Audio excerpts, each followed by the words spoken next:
The Australian New Wave movement, the neglected cinematic revolution from the land down under, shining a spotlight on Australia's monumental New Wave movement in the 1970s from the likes of Peter Weir's Panic at Hanging Rock to George Miller's Mad Max by Andrew Valianti. Mrs. Robinson, you're trying to seduce me.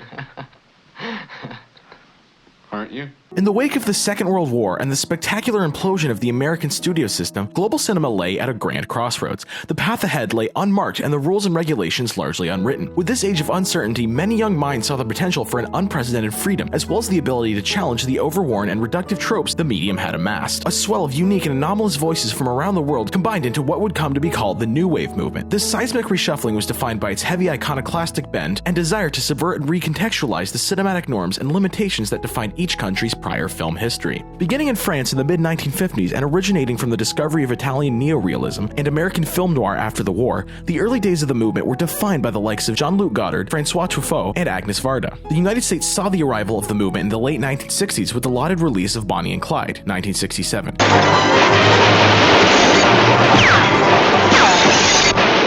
So began the lionized domain of the new Hollywood era of American cinema, featuring the emergence of celebritized auteurs like Martin Scorsese and Francis Ford Coppola. The period has been best remembered by modern audiences for its iconic output in the United States. Film scholars challenging this notion have stressed the importance of Italy, France, and the Nordic states, but they too have left out one of the most daringly essential members of the New Wave clan: Australia. Australia's film history lay on the brink of oblivion in the post-war years of the 1950s, stalling completely by the early 1960s. But after a Herculean fiscal push from the incoming political regime in 1968 and founding of the Australian Film, Television, and Radio School, a bold generation of Australian filmmakers set out to paint a distinctly different picture of the country and its history.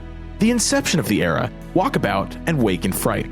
There is a place where time stands still, where nature is harsh and demanding. The early days of the Australian film renaissance saw the crystallization of formative tropes and tenets that would go on to define the mood and style of the films to follow. These films were largely denarratized and instead focused heavily on sprawling Australian landscape setting to tell their stories. Towards the beginning, as was often seen in most countries' New Wave movement, the stories tended to directly challenge and impugn the existing national and historical iconography. The Australian New Wave movement also saw a conscious fixation on the oppositional contrast between domesticated city and unbound natural world that lay waiting on the other side. Perhaps no two films ever articulated this divide better than Nicholas Roeg's Walkabout, 1971, and Ted Kotcheff's Wake in Flight, 1971.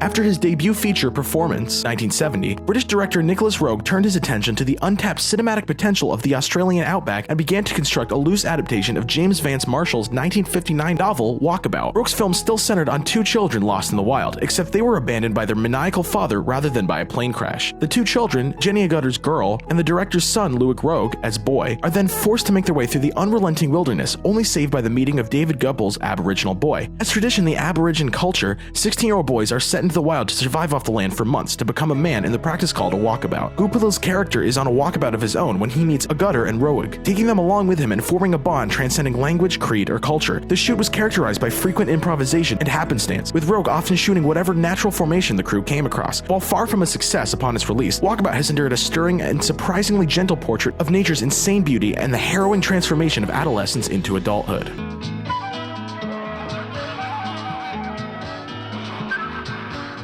The near antithesis of the aforementioned Walkabout, Ted Kotcheff's Wake in Flight serves as one of the most deeply unsettling cinematic texts of the era. The film centers on Gary Bond's bonded teacher John Grant, attempting to reach Sydney on a holiday and getting stuck in the desert mining town of Bunyaba, or the Yaba as the residents lovingly refer to it. Through a series of increasingly nightmarish events and ungodly amount of alcohol, Grant has continually thwarted his attempts to escape the town. A clear contradiction is established between the English Grant and the Australian lifestyle of the Yabanites, and it's only upon experiencing the monstering effects of the inexorable heat and the isolation from himself and falling to the lowest point imaginable that he's able to move forward and accept his tenure in the outback. The arrival of Peter Weir, Picnic at Hanging Rock, and The Last Wave.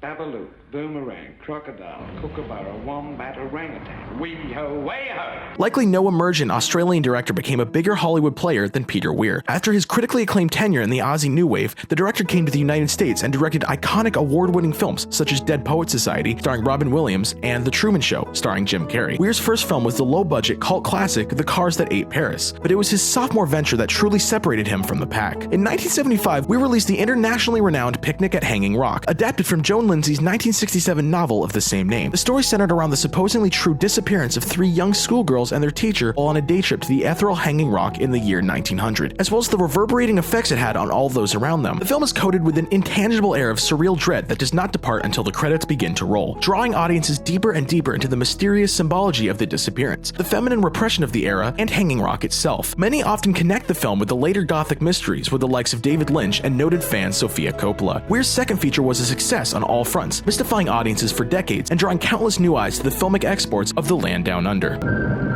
Hasn't the weather been strange? Weir's follow-up, The Last Wave, offered a simply cryptic and symbolically rich tale of a white lawyer plagued by visions of watery apocalypse who takes on the case of a group of city-dwelling Aboriginal men accused of murder. An immense story of cultural clash and mystical prophecy, the lawyer, played by Richard Chamberlain, discovers his own esoteric connection to the men he's representing, particularly David Gulpill's Chris Lee, and the Aboriginal conception of Dreamtime. Few films of the era devoted substantial narrative attention to the Aboriginal population in Australia, let alone treat their rituals and customs with seriousness and sincerity that Weir put into The Last Wave. The film steers clear of caricature and instead seeks to actualize and elucidate the spiritual history of the Aboriginals for both the central protagonist and the audience along with him. The transition to Ozploitation, Long Weekend, and Mad Max.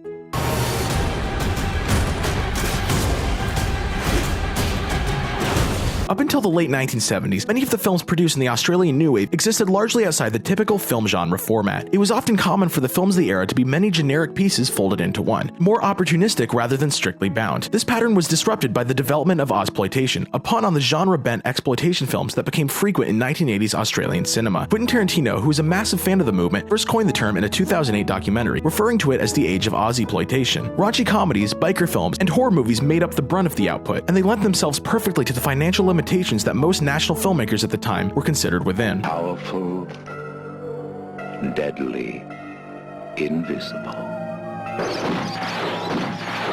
Colin Eggleston's Long Weekend was one of the first outright horror films to be made for the continent and became a lesser-known but nevertheless formative stepping stone. Featuring only one substantial location and only 2 primary cast members, the film was able to be made for diminutive sum. Long Weekend tells the story of a profoundly irreconcilable married couple on the verge of divorce taking a camping trip to a remote beach. The only thing the pair seems to care less about than each other is nature, wreaking carnage on the wildlife. After strange occurrences begin to transpire, phantom infantile cries in the night and enroaching animal attacks, the pair are forced to face their own cruel demons with their own withering relationship, featuring wicked performances from John Hargreaves and Bryony Betts. After a perfect utilization of the Australian coastline, Long Weekend survives as a startling reminder of nature's power.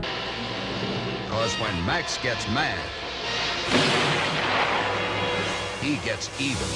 As Mel Gibson's star fades and Tom Hardy's continues to ascend, so too have their respective interpretations of the iconic Max Rockatansky in the Mad Max franchise. With the explosive release of George Miller's long-awaited 4th installment, the winner of 6 Academy Awards, Mad Max Fury Road, it is easy to forget about the character's humble beginnings within the Ozploitation movement in Mad Max. If one were to pair the original with the latest entry and remove the titles, most would be hard-pressed to guess the duo shared anything in common, let alone membership in the same quadrilogy. But nonetheless, the films share the conceit of a road warrior fighting in the shadow of a collapsed society. No other Australian IP has ever reviled Mad Max in notoriety or popularity, and the character has endured for over 40 years, even if the thematic through line has not.